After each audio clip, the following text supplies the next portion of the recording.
Good morning student.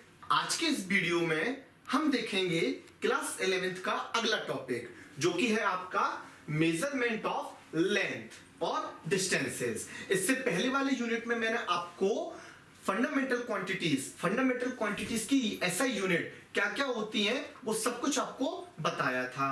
Okay, अब इस वाले वीडियो में मैं आपको अब फंडामेंटल यूनिट में जो एक यूनिट क्वांटिटी में क्वांटिटी होती है लेंथ, उस लेंथ को मेजर कैसे करते हैं ये मैं आपको इस पूरे वीडियो में समझाऊंगा। ठीक है, नाउ वी नो दैट कि जो स्मॉल डिस्टेंसेस होती हैं या कुछ डिस्टेंसेस को हम अपने हाथ से डायरेक्टली मेजर कर लेते हैं, जैसे स्केल से मेजर करते हैं। जैसे हम अगर वो डिस्टेंस छोटे स्केल से मेजर नहीं हो रही है तो बड़ा स्केल ले लेते हैं, लेकिन कुछ डिस्टेंसेस जो बहुत दूर की हैं, लॉन्ग डिस्टेंसेस हैं, उनको हम स्केल से मेजर तो कर नहीं सकते, तो उसके लिए हम डायरेक्टली मेथड यूज तो कर नहीं सकते। तो that is why we use indirect method. And indirect method what we do, indirect method for large distances. अब इसके कई सारे मेथड हैं इनडायरेक्ट मेथड जिनसे हम दूर के डिस्टेंस को मेजर कर सकते हैं। बट आपको फिर से मैं बताऊंगा कि जो छोटी मोटी डिस्टेंस होती हैं फ्यू मीटर से 10 to the power -5 मीटर तक, इनको नॉर्मली मेजर कर सकते हैं, जैसे बर्नियर कैलिपर, ठीक है, स्क्रू गॉज, इनसे हम मेजर कर लेते हैं डायरेक्टली। लॉन्ग डिस्टेंस को हम मेजर नहीं कर पाते हैं, तो लॉन्ग डिस्टेंस के लिए हम which method we use, indirect method. अब इनडायरेक्ट मेथड में ये सारे मेथड होते हैं और इन सारे मेथड्स को मैं आपको डिटेल में एक एक करके समझाऊंगा। तो let's start the first method, that is what, reflection method. दूसरा नाम होता है इसका इको मेथड। अब ये मेथड क्या है समझिए इसको।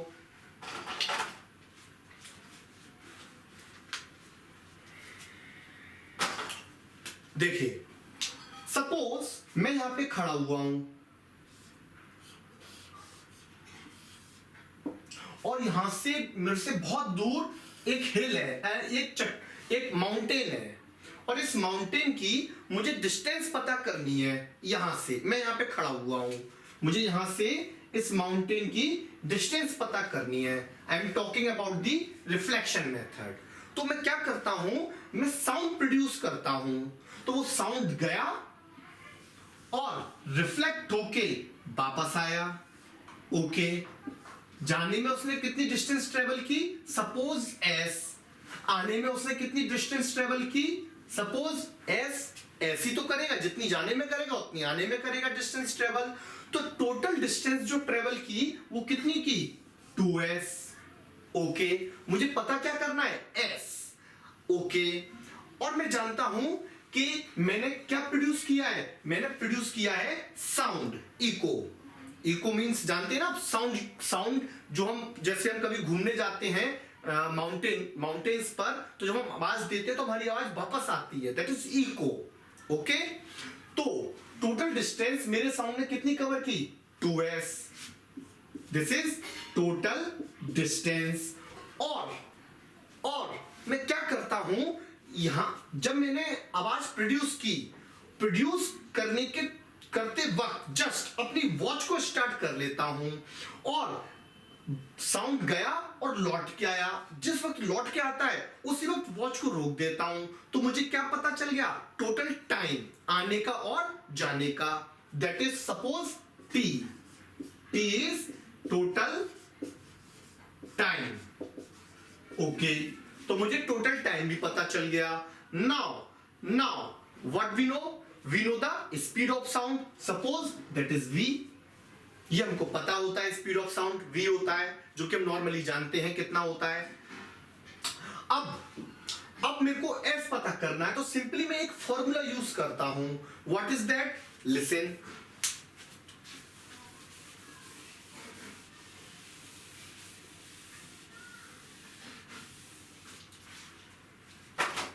वो फॉर्मूला होता है, we all know that distance is equal to speed into time. Okay, total distance कितनी ट्रेवल की, 2s। स्पीड कितनी है साउंड की? v, जो कि हमको पता होती है, we know that. Okay, time जो हमने मेजर कर लिया, दैट इज t।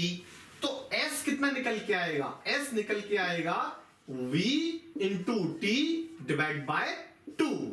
ये मेरे को इस फॉर्मूले से, मैं जो मेरे से बहुत दूर एक माउंटेन है, उस माउंटेन की भी क्या पता कर सकता हूं? डिस्टेंस। बस मुझे क्या पता होना चाहिए? Speed of sound.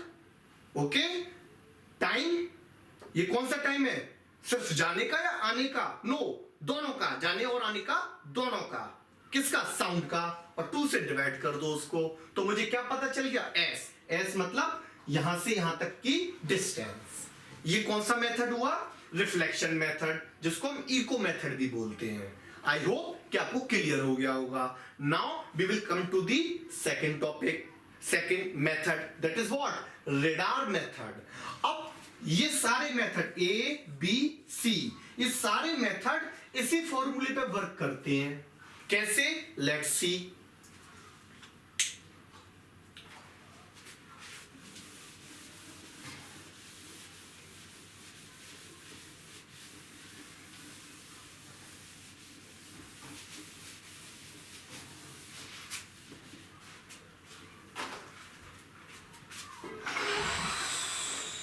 Now radar method, जो कि इनडायरेक्ट मेथड, जो कि इको मेथड का एक पार्ट है। Let's see radar method. पहले रेडार को हम फुल फॉर्म लिखते हैं। What is the full form of radar? लिखते क्या आपको? वैसे मैं बोल देता हूं, याद कर लीजिए। The full form of radar is radio detection of signal. नहीं आया समझ में? रेडार मेथड आप जानते तो है ना, radio detection and ranging. What? Radio detection and ranging. Okay, now see that. अब इसमें हम करते क्या है? देखो, मैं जमीन पर हूं सपोज, यहां पे ये कंट्रोल रूम है। कौन सा रूम है बच्चों? Control room. ओके, इस कंट्रोल रूम से ऊपर एक एरोप्लेन उड़ के जा रहा है। ये एक एरोप्लेन उड़ के जा रहा है।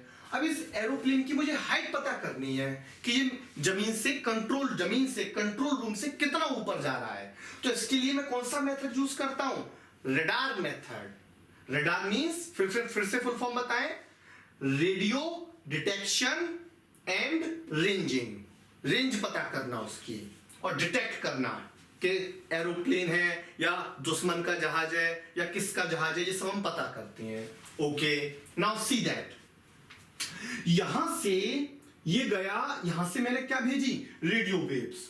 अब मैं साउंड वेव नहीं भेज रहा हूं, मैं कौन सी वेव भेज रहा हूं? Radio waves. ओके, तो रेडियो वेव्स गई ऊपर। ऊपर जाने में कितनी डिस्टेंस ट्रेवल की? एस। और इससे रिफ्लेक्ट होके वापस किधर आई? नीचे। नीचे आने में भी कितनी डिस्टेंस ट्रेवल की? एस। तो फिर से टोटल डिस्टेंस टी डी कितनी ट्रेवल की? 2s। ओके, नाउ जाने और आने का टाइम मैंने मेजर कर लिया। कंप्यूटर में सॉफ्टवेयर होता है, वो मेजर कर लेता है। That is total time. How much is that? Suppose t। और radio waves we all know that कि स्पीड ऑफ लाइट से चलती हैं। And what is speed of light? कुछ चीजें आपको मैं नॉर्मली बताऊंगा जो आपको याद रखनी है। What is speed of light? 3.0 into 10 to the power 8 metre per second. अब इतना लंबा चौड़ा आपको याद तो होगा नहीं इतनी आसानी से, या याद भी होगा कई बच्चों को, तो शॉर्ट में याद रखें 3 लाख किलोमीटर पर सेकेंड। एक सेकेंड में वो कितना दूर जाती हैं? 3 लाख किलोमीटर। कौन? इलेक्ट्रोमैग्नेटिक वेव, जो कि सन में से आ रही है, जो कि बल्ब में से निकल रही है, जो कि टावर में से आ रही है, ये सारी वेव इलेक्ट्रोमैग्नेटिक वेव है। और इनकी स्पीड होती है इनकी c equal to 3.0 10 to the power 8 metre per second, या शॉर्ट में क्या लिखते हैं? 3 लाख किलोमीटर पर सेकेंड। अब आप बोलोगे सर स्पीड को तो हमको s से रिप्रेजेंट करना चाहिए ना, यहां पर हम इसको c से क्यों रिप्रेजेंट कर रहे हैं? तो बच्चों c का जो मीनिंग होता है that is celeritas. c for celeritas. और जब इसका इंग्लिश कन्वर्जन हम करते हैं दैट इज वेरी फास्ट। तो ये बहुत फास्ट स्पीड है, बहुत कम है, बहुत ज्यादा स्पीड है, इसलिए इसको हम बोलते हैं सिलेरिटस। सिलेरिटस इंग्लिश वर्ड नहीं है, इंग्लिश में तो सिलेरिटस का मीनिंग क्या होता है, वेरी फास्ट, इसलिए शुरू से ही इसको हम सी से डिनोट करते आ रहे हैं ग्रीक लेटर में। ओके, नाउ तो स्पीड ऑफ लाइट से गई, तो हमको क्या क्या पता चल गया, याद रखिएगा, सी फॉर सिलेरिटस। एक 4 व्हीलर कार भी आती है सिलेरियो, आपने सुना होगा Celerio, it means very fast. तो आगे देखें तो कितनी स्पीड से जाती है रेडियो वेव, स्पीड कितनी होती है जाने की, C, speed is C for celeritas, 3 lakh kilometre per second. Okay, अब इस फॉर्मूले से मैं एस निकाल सकता हूं, फिर से वही फॉर्मूला, क्या, distance into speed into time, लेकिन डिस्टेंस यहां पर कितनी है, आने और जाने की, वेरी गुड, 2s, और ये टाइम कौन सा है, सिर्फ जाने का या आने का, नो, आने जाने दोनों का, तो यहां से s कितना निकलेगा, c into T divide by 2, वही फॉर्मूला आ गया ना। तो इससे, इस रडार मेथड से मैं एरोप्लेन या कोई भी फाइटर प्लेन उसकी हाइट जमीन से पता कर सकता हूं। और आपको जान के हैरानी होगी, आजकल जो सोफिस्टिकेटेड रडार होती हैं जो कई लाख रुपए की आती हैं, उनमें तो मैं एरोप्लेन की स्पीड तक पता कर सकता हूं, स्पीड के अलावा उस एरोप्लेन का एलिवेशन भी पता कर सकता हूं कि वो किधर की तरफ जा रहा है। ओके, हाइट के अलावा, ठीक है, clear. Okay, now we will come to the next method, that is what, laser का मेथड। देखें, what is the full form of laser, laser की फुल फॉर्म क्या होती है, light amplification by stimulated emission and radiation. Okay, light amplification by stimulated emission and radiation, ये आप Google भी कर सकते हैं, वहां से फुल फॉर्म याद कर सकते हैं, ठीक है, मैंने आपको ओरली बता दिया और ओरली आपको याद रखनी है। अब इस वाले मेथड में क्या करते हैं, पहला मेथड मैं डिलीट कर दूं क्योंकि हम ये पढ़ चुके हैं, एक एक करके मैं डिलीट करता जाऊंगा। नाउ अगला method, that is what, laser, फिर से light amplification by stimulated emission and radiation. इसमें हम करते क्या है, इसमें हम बच्चों मोनोक्रोमेटिक लाइट यूज करते हैं। ओके, और जो मोनोक्रोमेटिक लाइट, मतलब मोनोक्रोमेटिक लाइट क्या होती है, एक कलर की लाइट, सिंगल कलर की लाइट को मोनो मतलब वन। आपने कभी देखा होगा जो लेजर आती है बच्चे यूज करते हैं, वो एक ही कलर की होती है ना, या तो रेड होगी या ग्रीन होगी, क्यों, क्योंकि वो एक ही कलर की हो सकती है, और वो उसकी जो बीम बनती है ना, वो बीम लाइट को एम्पलीफाई करके बनाई जाती है, light amplification bye stimulated emission and radiation. अब ये सब क्या होता है स्टिमुलेटेड एमिशन, वो आप हायर क्लासेस में पढ़ेंगे, अभी सिर्फ ये मेथड समझिए कि इससे हम करते क्या है। देखो क्या करते हैं, सपोज ये यहाँ पे मून है और यहाँ पे ये अर्थ है, अब मून की मुझे डिस्टेंस पता करनी है। अब मून तक मैं अगर साउंड वेव भेजूंगा तो वहां तक वो पहुंच जाएंगी, बीच में तो स्पेस है और स्पेस में साउंड काम नहीं करता क्योंकि वहां पे वाइब्रेट करने के लिए एटम नहीं होते हैं। तो मैं क्या करता हूं, यहां से एक लेजर बीम जो कि बिना रिफ्लेक्ट हुए सीधी जाती है।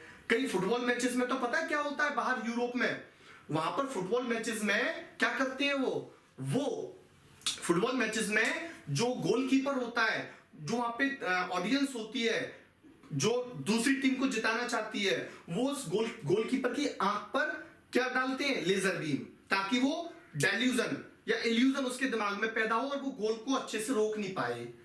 ठीक है, तो इसलिए उनकी चेकिंग होती है जब अंदर जाते हैं, जब ऑडियंस जितनी भी। तो यहां से मैंने क्या किया, एक लेजर बीम को अर्थ पे से एक लेजर बीम को ऊपर टारगेट किया, कहां पे, मून पे।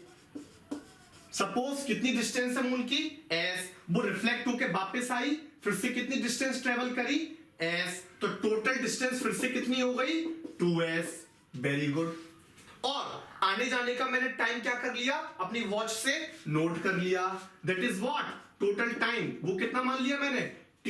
और ये जो लाइट है तो वो लाइट, और लाइट की स्पीड कितनी होती है, यस, किससे डिनोट करते हैं, वेरी गुड, c से। c is what, celeritas, very fast, 3.0 to 10 to the power 8 metre per second. फिर से वही फॉर्मूला कि 2s distance is equal to t into c, distance is equal to time into speed. तो यहां से distance कितनी निकल आएगी, t into c divide by 2। Yes और no, okay, I hope clear हो गया होगा आपको। अगर अब भी इसमें कोई डाउट है तो आप मेरे से, ये टाइम कौन सा है, आने का जाने का, दोनों, वेरी गुड, बोथ, दोनों। Now we comes to the another method, that is what, sonar. अब ये वो वाला सोनार नहीं है जहां जो ज्वेलरी का काम करते हैं, नो, यहां पर इसका मतलब है साउंड नेविगेशन एंड रेंजिंग। अब तक हम कहां जा रहे थे, एयर में, माउंटेन को मेजर करना है एयर में, अब हम जाएंगे वाटर में। तो लेट्स सी, इसका use basically second world war में किया गया था बच्चों। कब किया गया था, सेकेंड वर्ल्ड वॉर में। सेकेंड वर्ल्ड वॉर में क्या हुआ था कि अमेरिका से इंग्लैंड को मदद भेजी जाती थी, मदद मतलब पनडुब्बियां, सबमरीन भेजी जाती थी।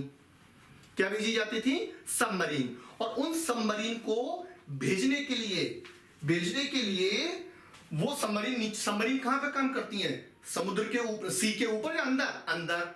तो उनको डिटेक्ट करने के लिए हिटलर की आर्मी ने जर्मनी की जो आर्मी थी उसने इस सोनार मेथड को इन्वेंट किया था। क्या होता है देखो, ये सपोज नीचे वाटर है,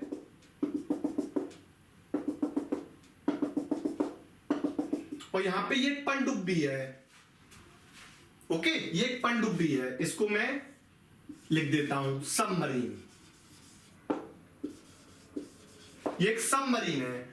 अब मुझे ये सबमरीन चल रही है पानी के अंदर, इसको डिटेक्ट करना है, तो मैं क्या करूंगा, यहां पे ऊपर जो मेरा शिप है, बैटल शिप, जिससे मैं लड़ाइयां लड़ता हूं आर्मी का,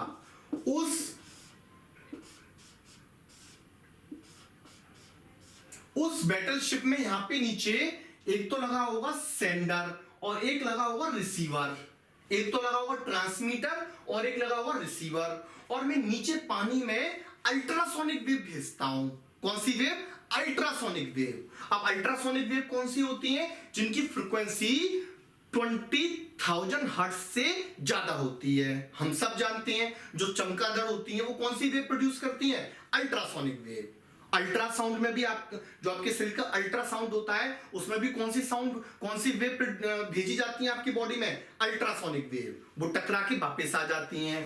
तो इस ट्रांसमीटर से मैंने अल्ट्रासोनिक वेव भेजी, जाने में कितनी डिस्टेंस ट्रेवल की, एस, टकरा के वापस आई, आने में भी कितनी डिस्टेंस ट्रेवल करेंगी, एस, और जाने और आने का टाइम मैंने नोट कर लिया, दैट इज टी। और अल्ट्रासोनिक वेव की स्पीड, साउंड की स्पीड होती है, that is v।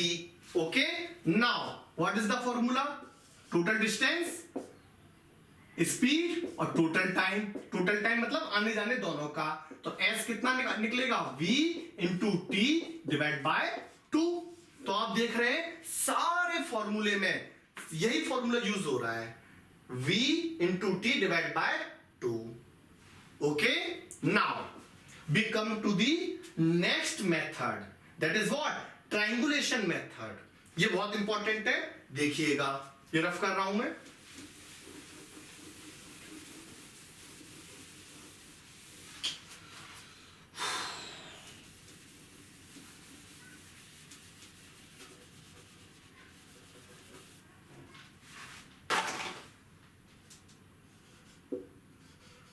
Triangulation method.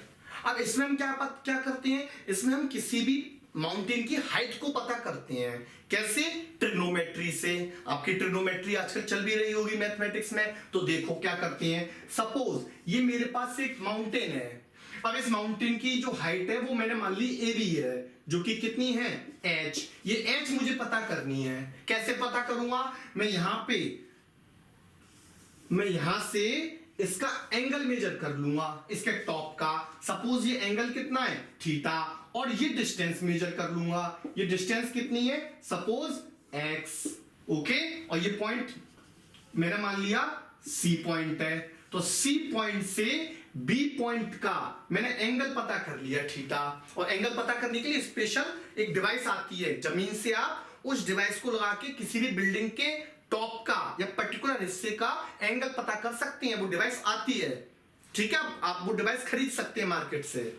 Let's see, तो कैसे पता करूंगा अब ये हाइट? सिंपल, न्यूटन हमको बता के गए, क्या बता के गए कि टेन थीटा यूज करो। टेन थीटा क्या होता है, परपेंडिकुलर अपॉन बेस। परपेंडिकुलर कितना है, AB, और बेस कितना है, AC, और AB एक्चुअल में कितना है, H, और ये कितना है, X। और मुझे पता क्या करना है, H, तो मेरा H कितना आ गया, X इंटू टेन थीटा। पता हो गया, that is called triangulation method, okay.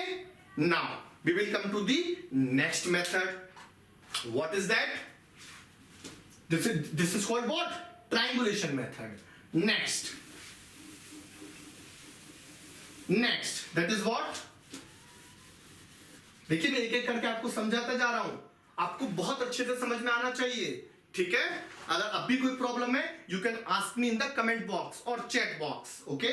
Now see, measurement of size of astronomical object. अब ये जो एस्ट्रोनॉमिकल ऑब्जेक्ट होते हैं, रात में जो हमको दिखाई देते हैं, मून या कोई भी स्टार, इनके साइज कैसे पता करें? Specially I am talking about the moon here.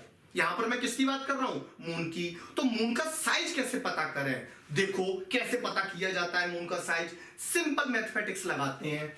ये हमारा मून है, ओके। ये हमारी अर्थ की सरफेस है।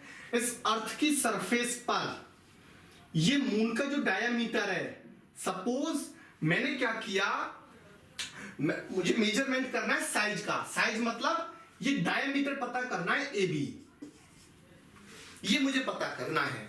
तो कैसे पता करूं? तो मैंने यहां से टेलीस्कोप से ये एंगल पता, देखो मैंने टेलीस्कोप से देखा मून को। जब भी मैं मून को टेलीस्कोप से देखूंगा ना, तो मुझे मून टेलीस्कोप में कैसा दिखाई देगा, पॉइंट जैसा नहीं, एक डिस्क जैसा दिखाई देगा। एक डिस्क जैसा, पॉइंट जैसा नहीं। हाँ, तारे को देखूंगा टेलीस्कोप से, वो मेरे को पॉइंट जैसा दिखाई देगा। बट अगर मैं मून को देखूंगा तो वो मुझे पॉइंट जैसा दिखाई नहीं देगा, वो मुझे डिस्क जैसा दिखाई देगा। और वो डिस्क कितना एंगल बना रही है उस टेलीस्कोप की आंख पर, आपकी आंख पर, वो एंगल मैंने पता कर लिया। सपोज वो एंगल है फाई, ओके। और यहां से यहां तक की डिस्टेंस है ये S, ये मैंने मान ली। और हमको पता भी होता है कि अर्थ से मून की डिस्टेंस कितनी है, 3,84,000 किलोमीटर, 3,84,000 किलोमीटर दूर है हमसे मून। और आपको जान के हैरानी होगी, इतनी ज्यादा डिस्टेंस को कवर करने के लिए सिर्फ लाइट को 1.2 सेकंड चाहिए होते हैं लगभग, क्योंकि लाइट की स्पीड क्या होती है, 3 लाख किलोमीटर पर सेकंड। और मून हमसे कितना दूर है, 3,84,000 किलोमीटर। बस, तो मून स्लाइड को यहां से वहां तक जाने में 1.2 सेकंड लगते हैं अप्रोक्सीमेटली, ओके। कहां से कहां तक, अर्थ से मून तक। तो देखो मुझे पता क्या करना है, AB, ये एंगल क्या है फाई, और ये क्या है इसकी रेडियस। सपोज तो मैं एक फॉर्मूला जानता हूं, क्या जानता हूं मैं, कि angle is equal to arc upon radius. Very good. ये एंगल मैं किसकी हेल्प से पता कर लेता हूं, टेलीस्कोप की हेल्प से। कितना, फाई। ये आर्क में किसकी हेल्प, ये आर्क मुझे पता करना ही है, AB, इसको मैं आर्क मान लेता हूं। और रेडियस कितना है, S, ओके। सपोज ये B है यहां से यहां तक, तो मेरा जो B साइज, इसका जो साइज निकला डायमीटर, वो कितना निकला, B अपॉन S। तो B इक्वल टू कितना निकल आएगा मेरा, B इक्वल टू निकलेगा, S का इधर मल्टीप्लाई हो गया, S into 5। What is B? Size, diameter of the moon. What is S? जो मुझे पता है, known. What is phi? जो मैंने टेलीस्कोप से पता कर लिया, known. तो ये दोनों known है, ये unknown है, मल्टीप्लाई करके इसको भी known कर सकता हूं, पता कर सकता हूं। तो this is what? This is measurement of the size of the astronomical object. लेकिन कौन से, जो पास में है। लेकिन जो मून से भी ज्यादा दूर है, उनके लिए मैं क्या करूं, उनके लिए I use another method, that is what, that is parallax method. और यही एग्जाम में पूछा जाता है, पैरेलैक्स मेथड। तो इसको समझिए क्या होता है।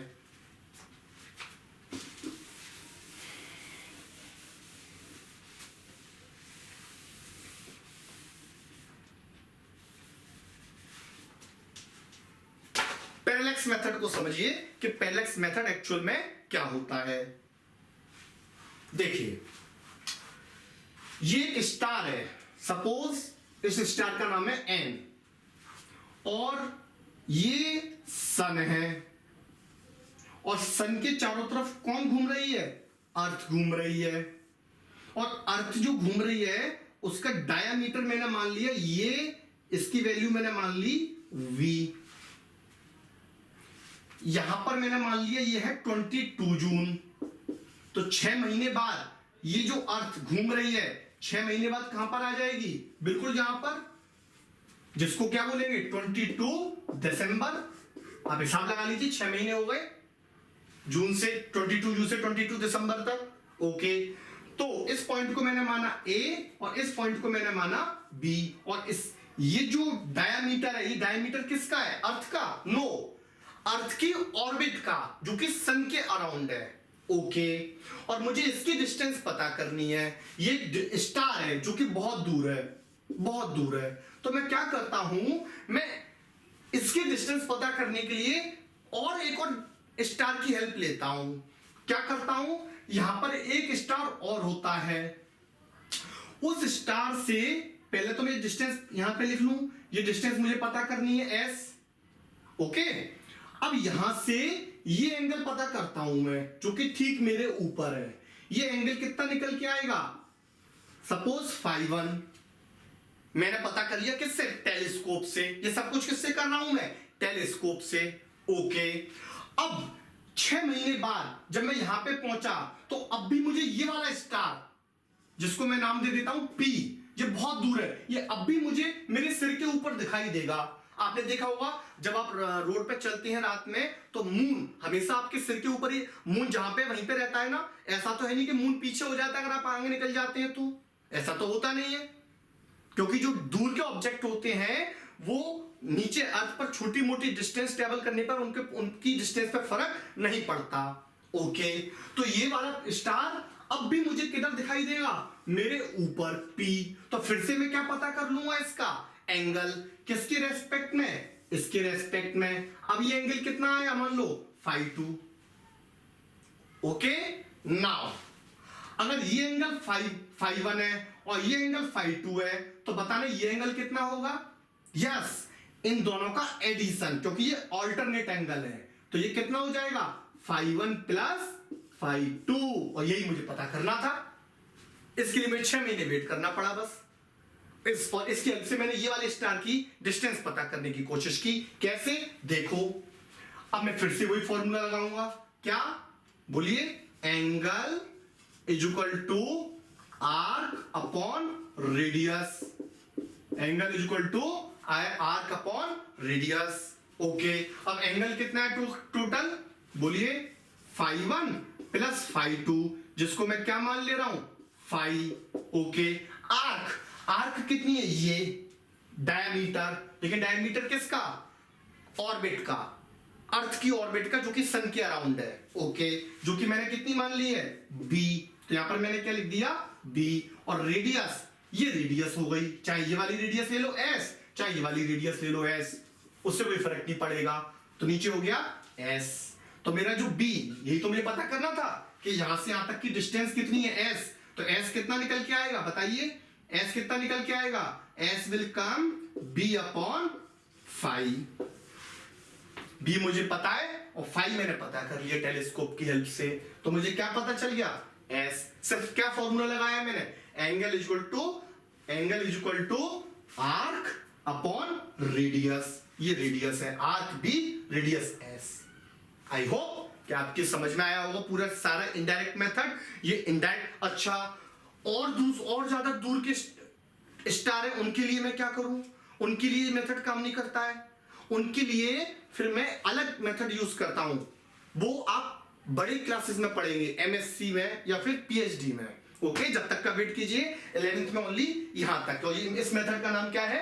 पैरेलैक्स मेथड, इस मेथड का, और यही मेथड एग्जाम में पूछा जाता है। Okay, thank you so much for today's class. If you have any doubt then ask without hesitation in the comment box or chat box. Thank you so much for today's class.